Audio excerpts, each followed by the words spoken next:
Joining us again this week on the Huddle, our Washington football insider, Scott Jackson, host of the team's post-game show. Scott, at what point last Sunday did you start thinking, uh-oh, here we go again? Boy, really right away, the team goes 3 and out of that first drive, and you have a penalty on the opening kickoff, an illegal block that puts you in the hole. You give Arizona a short field, they're able to cash in, and it was wrong from the start for Washington on Sunday. And then when they did get the opportunity, Landon Collins makes the interception, gives you the short field, and then a few plays later you get the strip sack fumble. It just was a disaster, and then the defense comes up big, gets the stop they need, and then Steven Sims Jr. fumbles the punt. So everything was going wrong. It's 17-0, but it sure didn't feel like the previous week against Philadelphia because the defense, they were making some plays, but they were not, they weren't dominating the line of scrimmage. And obviously Kyler Murray's a different kind of player than Carson Wentz, and he was making plays. Hopkins was making plays, and Fitzgerald was looking good. So it was just, you could tell it was going to be a tough day at the office for this football team. Now, there were plenty of mistakes to go around last week, but it's always about the quarterback. And Dwayne Haskins, he just couldn't seem to find his rhythm. He was out of sync with his receivers. Come on, man. That can't continue.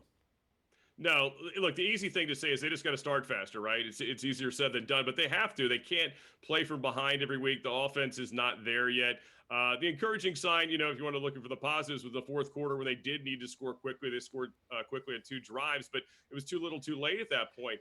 They did run the ball better last week, but Haskins was inaccurate at times. He missed some stuff on third downs. He drifted into a couple sacks. Look, the good news is he's not turning the ball over. He's not throwing interceptions. He's not misdiagnosing plays. He's just been a little slow. It's almost like he's thinking too much. Has been the term that the coaching staff's used up here this week. We'll see if they can get him in a better rhythm. I don't know. Everybody around here was like, put him in shotgun every down and, play fast. But they are playing pretty fast. I mean, Scott Turner pointed out this week that they're 8th in the league in terms of plays, and they are at a quick pace right now. They just got to finish drives. They got to stay on the field. I mean, to help the defense out. Well, the numbers don't lie. I mean, in the first half, Haskins only had 42 net passing yards. The offense converted only 1 of 7 third down chances, had 7 negative plays. The Cardinals lead 20-0 at halftime. This young Washington team, they just can't come back from 20 points down in the second half. Well, just think about this defense, the brief period of time we saw them play with the lead, which was obviously the second half of the Philadelphia game, how much better they were, right? When they were teeing off on a team that was having to pass every down. They take away, the balance. I mean, you think about it this week against Cleveland. Cleveland's a team, that could run the ball really well and throw it. They've got good balance. So you want to make them one-dimensional. And, that's what Washington needs to do. They need to get in a game where they can jump out on a team and kind of dictate the way it's going to be played. But they haven't done that so far. And they're fortunate against Philadelphia that the defense, gave them so many short fields. But this past week, I should say, against Arizona, they had a drive, and they were able to do it. But again, it was too little, too late by the time it happened. They've got to be better from the jump, and maybe it's a little bit more of a run game, that gets them there, because they did run the ball fairly effectively against Arizona.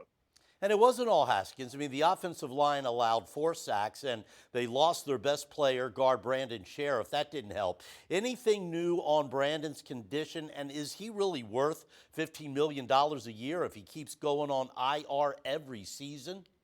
I mean, he's missed 13 games before whatever he misses this year, Bruce. So over the last 2 years, you can't have that for guys getting paid that kind of money. And on the franchise tag this year, it could be anywhere from 2 to 5 weeks. They're saying, it just depends with an MCL.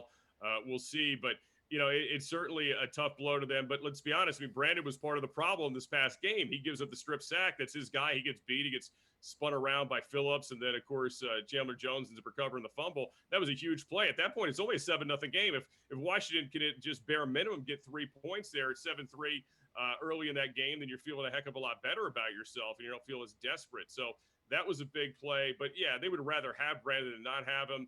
He is effective when he's healthy.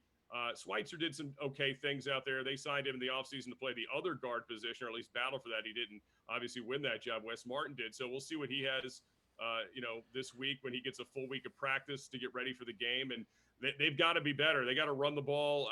Like I said, I think they made some progress there, but they've got to be able to do that to take some of the pressure off Dwayne. And Dwayne's obviously got to be better too. Bruce Rader back with our football insider, Scott Jackson. Scott, so many young players made the squad this season. So far, who stands out in your estimation that we can hang our future on?